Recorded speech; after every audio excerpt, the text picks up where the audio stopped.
All right, so joining me today on the show is Ebunoluwa Dosumu, an award-winning culture influencer, media personality, and founder of Shakara Tribe.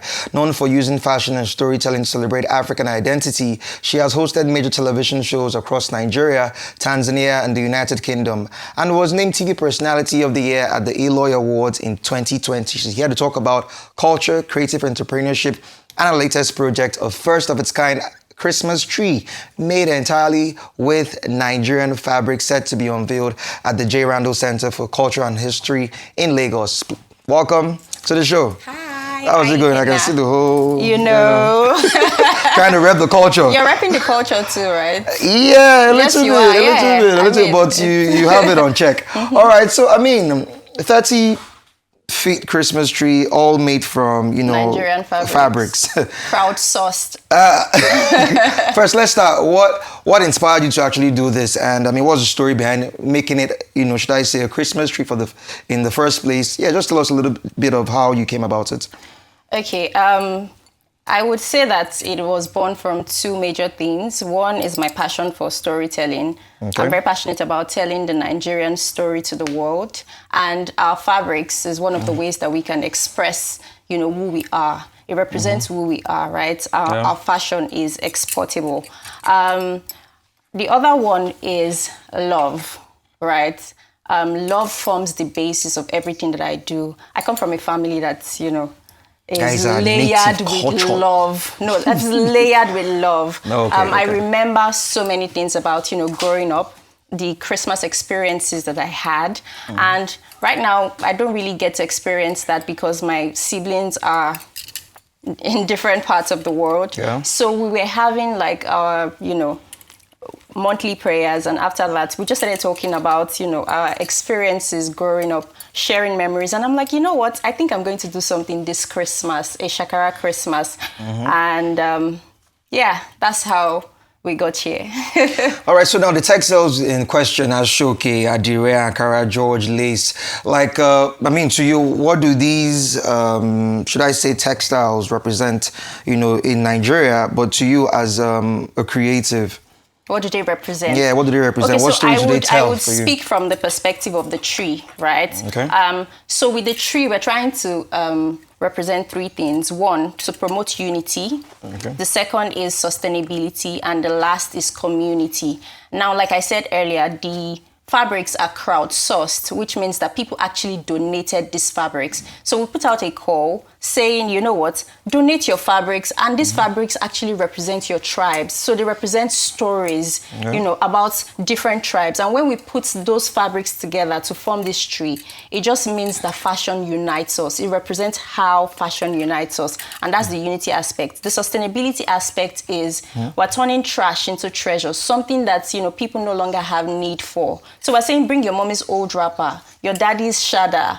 You get things that you would typically not have need for anymore, but now we're turning it into something monumental, right? Everybody's going to come there and be like, oh my God, that's my grandma's wrapper on that tree, right? Yeah. So it's just very beautiful. And then the last aspect is community. I feel like at the core of who we are as Nigerians, we're very communal, right?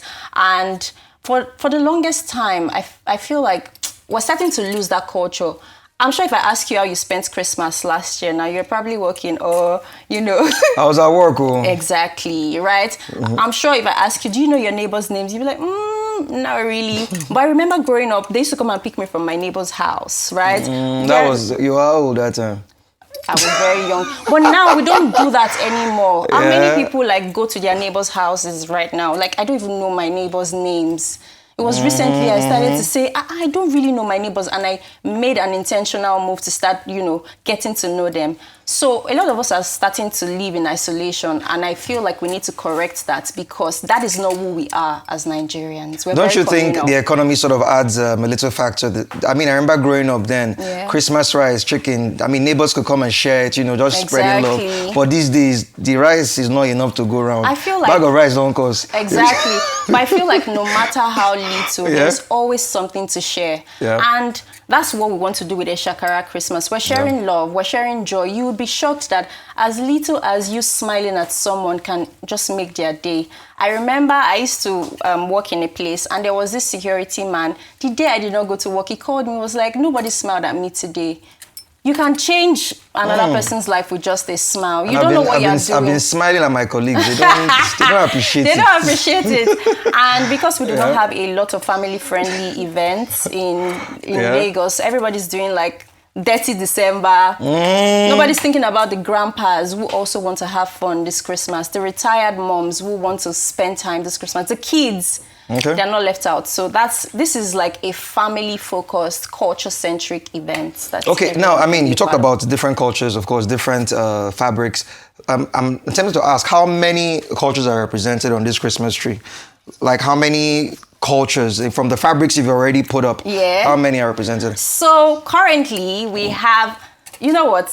I just had a feeling that I should not tell you and just make it a surprise. Yes.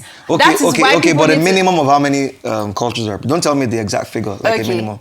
A minimum of 10. Minimum of 10? Yes. Okay. All right.